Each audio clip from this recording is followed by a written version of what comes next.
Here is a terrifying statistic. In 2004, the NHS was responsible for 28% of public spending. 28%. That is set to rise to an eye-watering 40% in a year's time. Where does this end? Shall we go to 45%? 50%? 60%? Why don't we spend... The conservative sort of way of framing it as if it's a choice for it is always silly.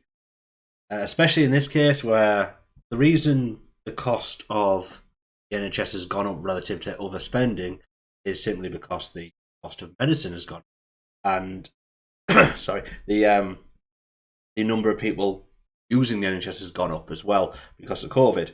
And the reason the cost of medicine has gone up, by the way, is probably more to do with the fact that we're no longer part of one of the biggest negotiating blocks in the EU. We're now on our own. We have less negotiation power now to bring down the cost of medicine, which was always the advantage of a health service tied to the... Every single penny the country has on the NHS. Who needs police, bin collections, schools, welfare? There's no either or, right? Once again, Conservatives do this all the time. When they want to say something's out of hand, or they want to say something, like in the last video where they were saying racism isn't as bad as you want to make out to be, they pretend like if it's important, it must be the only thing that's important. If we're spending money on the NHS, it must be the only thing we're spending money on. If you're advocating for more money for the NHS, you must actually want less money for schools. It's fucking dumb. Infrastructure or defence. The current... yeah, you can definitely bring down defence, though. Crisis, which involves an estimated waiting list of 12 million people, is largely self-inflicted. That's the first actual good thing he said. It is self-inflicted. The Tories have done this deliberately. To be fair, mainly...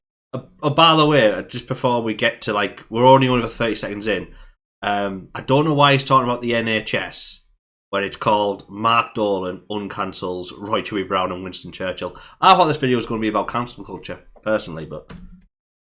as a result of the government's lockdown policies, but also due to the decision blame by the Tories, management of the NHS to empty wards and to send healthy, asymptomatic doctors and nurses home for weeks on end in the course of the pandemic.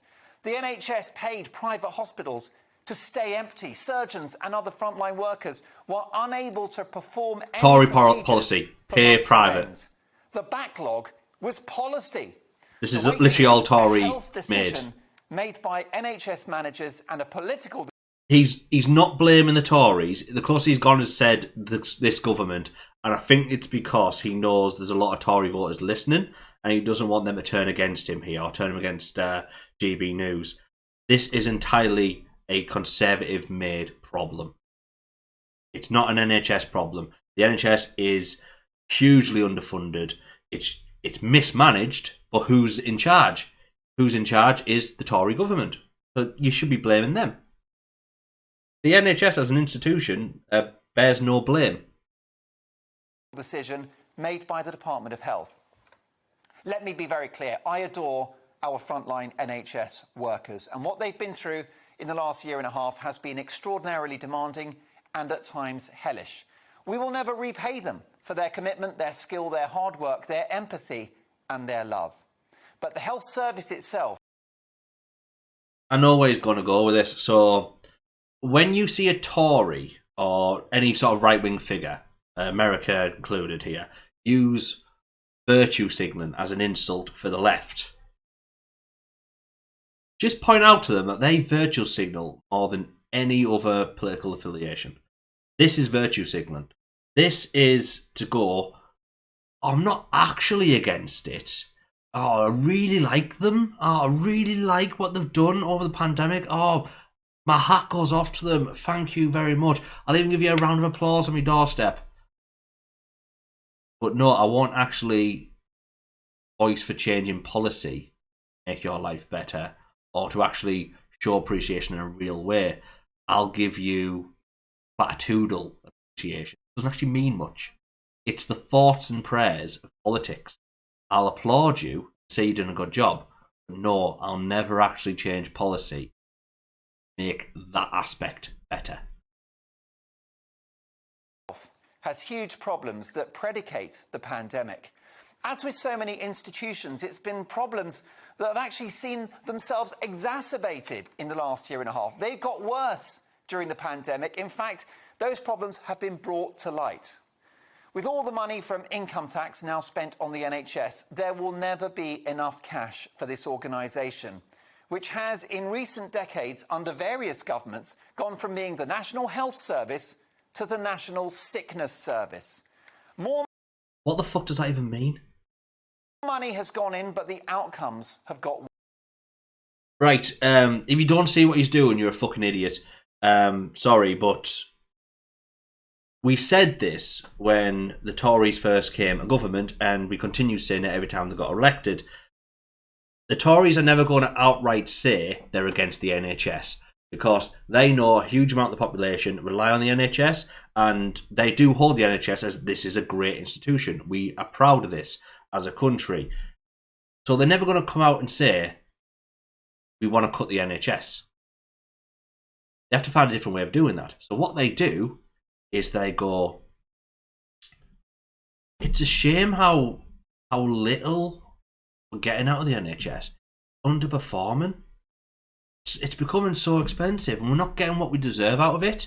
Oh, we need to find a way to help it. Or we're going to have to maybe rely on the private sector to give the NHS a helping hand. And then we can get our money's worth out of it. Or the government's not running it properly. Maybe the private sector might be able to run it better. This is how they sneak in healthcare privatisation. That's what they want. They want a private healthcare service. They want an insurance-based healthcare service, just like America. Because the Tories look at America, look at all the shitty ways they treat their population, and they just see dollar. They just see the money in their eyes, and they go, we should do that. We could make money off this. That's what they're doing. And GB News is just helping them do it. All Boris Johnson and his cronies are going to be doing over the next several years is just continue to make sure the NHS underperforms. They're going to keep passing this underperformance back to the public and blame the NHS for it, even though it's purposely created by the Tory government, and then they're going to gradually privatise it. Watch for the Tories, the likes of Rees-Mogg and other Tories, to suddenly invest in private healthcare insurance. Watch for them starting their own insurance company. And watch as they profit off it. Because that's what they care about. They care about lining their own pockets. They don't care about the people. They never did. Worse, with spiralling rates of type 2 diabetes, heart disease and cancer. Arguably, the more money that goes in, the worse it gets. Every consultation with a doctor, if you're lucky enough to get one, ends in the prescribing of this medication or that, whether it's for a physical or... When you're going to talk about Roy Chubby Brown and Winston Churchill, why did you call this? Why didn't you label this video Mark Dolan cancels the NHS? You may as fucking well. Why have you hid that bit? Is this just a misupload? Or have they genuinely just used this title to make people watch it so they can give them anti-NHS propaganda? Mental ailment. Our health service is pretty much a dispenser of medications, not a preserver of human health. Keep taking the pills, baby. Except the drugs don't work. Once again, NHS, what they're saying is not built for purpose anymore. They're saying all this negative stuff about the NHS. Doctors don't really know what they're doing. We're not getting what we paid for out of it. Oh, fuck off. The NHS has been a sacred cow and politically untouchable for far too long. There you fucking go. We've got to endlessly applaud it, apparently. And you literally just fucking said earlier. in the last 18 months, we've had to save it. The people in the NHS are great, but the organisation is now a massive white elephant. There you go. And once the boast of the world is now a national liability, which There you could go. literally bankrupt the nation. There you go. It's time to scrap the diversity officers on 75 grand a year for an organisation that is famously and uniquely diverse. It's time to scrap the senior and middle managers on six-figure salaries. It's time for the organisation they're the problem. Yeah, all right, mate. to focus on prevention of disease rather than management thereof. You're a fucking idiot. NHS GP Dr. David Unwin. And sorry, I fell for my own golden rule there. Never call the Tories idiots or any Conservative idiots. They know exactly what they're doing. They're just dishonest. He doesn't actually believe that. He knows that's propaganda. He knows that's a lie, and he's just trying to get people to want the NHS to be privatised. That's literally all this is. It's so fucking see-through. Explained to me on this programme that he has reversed the diabetes of scores of his patients by guiding them through changes to their lifestyle. Let's not forget, if you have an ailment, it's your fault. Yeah, that's what this is for. Just reminding you, if you've got diabetes, it's your fault. And their diet. He cut their carbs. And he cut their carbs. With that, he cut their medication, their expanded waistlines, their symptoms, and huge amounts of money from his GP practice's budget. Well, guess what you need to do? If what you're saying is genuine and you actually think the reason why the NHS seems to be underperforming is actually because we're not solving root line causes, if you actually went with that, I would agree with you because there needs to be more education. Guess what? Guess why people have diabetes? It's not because they have all this excess money that they're just spending on fatty foods for the lark. They have no access to better food. Shelf life is hugely important to someone who has very little money and is trying to stretch that budget. It's better for you to buy loads of processed foods that last a long time than perishables that have a 2 or 3 day shelf life, like fresh fruit and veg. You literally can't afford them because they'll go off before you get to use them. It's just not going to be good enough for you, and you also don't have the time to shop 2 or 3 times a week to make sure you always have fresh things. It's just not possible. And also, time and education. Like, people might not know how to cook, might not know how to use different fruits and veg, might not be able to shop around for the best deals, go multiple places, which is one of those big things that Tories like to go, oh, well, this is how you shop on a budget. And it always involves going multiple places that are miles apart. It involves going at the end of the day to get the yellow label stuff. Like, if everyone just started doing that, that would even be possible. And they don't know what calories are. People would genuinely say, oh, I had an apple for breakfast and that's healthy. Or, oh, instead of having a well-balanced meal with protein, carbs, different fruits and veg to boost vitamin intake and stuff like that. I just had a banana, or I just had a salad, no protein on it. It's lack of education. People don't know how food works. They don't know how calories work. This is an education problem. How about fund that education on a base level so kids know it from school, basically, that they can make smarter food choices that are actually beneficial to them. But they'll never do that. They'll never advocate for that because they believe it's personal responsibility at the end of the day. So if you don't know that, that's your fault.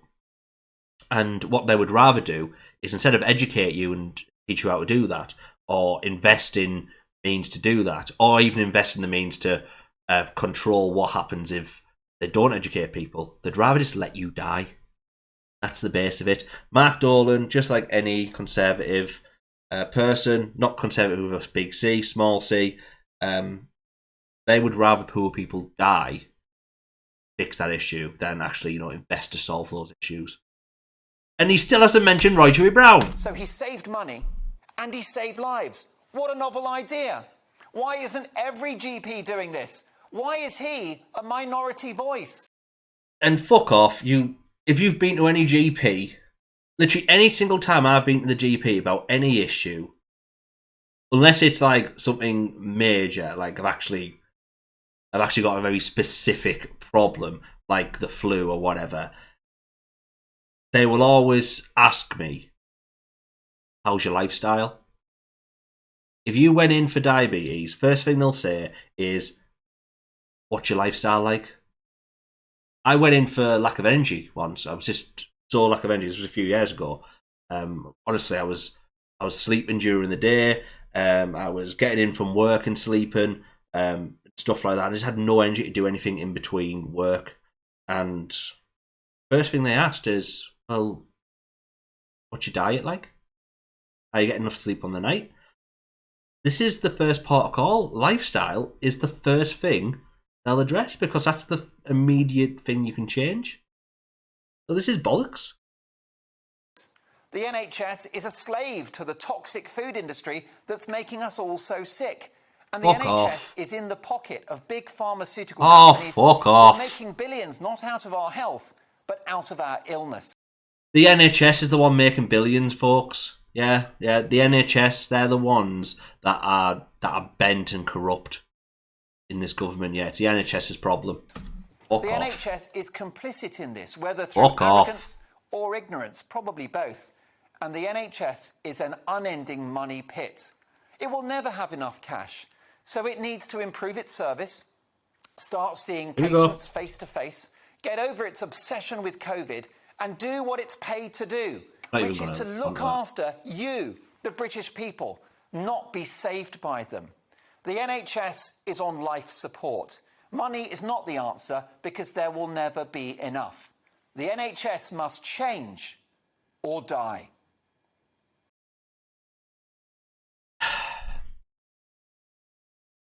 It's blatantly fucking obvious what they do, right? Blatantly fucking obvious. I don't even know what else to say. I've basically said anything, but like, you can all see through that, right? It's blatantly obvious what he just did there and what he's signalling. He hasn't said the word privatisation, so if anyone replies to this video and says, hey, you never mentioned you want to privatise the NHS, you're a fucking idiot. Because they never come out and say it. That's stupid. It's all about dog whistling. This whole segment, this 4 minutes, nearly 5 minutes, was about telling you the NHS is shit. It's not doing its job. It's not doing what you want it to do. And it's the problem with some unknown figures inside the NHS. That they're wasting your money. Oh, they have tons of money. They're just hoarding it. It's how shit is it when people you're paying money for to fix things and they're just hoarding wealth. We're not going to say anything about the fucking Tories, though, who are actually hoarding wealth. And when it comes to NHS contracts that they can give to many fucking people who are willing to help for a good deal as well, they would rather give it to their fucking mates. Making money hand over fist. The fucking pandemic, people like to call the pandemic an economic disaster for the country, and it was for most people. Yet if you look at the wealth of billionaires, it's a bit weird that their wealth's gone up by about 30% over the pandemic. Strange how the pandemic can fucking suck economically for the entire country except the billionaires. It's almost like there was money to be made on it and they made sure they're the ones who got that money. Strange, innit? Fucking strange. And here we have this twat, formerly of Balls of Steel. That's literally the only thing I know he did. And I found that Balls of Steel show funny when I was a kid. I think I was like 14 when it aired, something like that. That was really fun.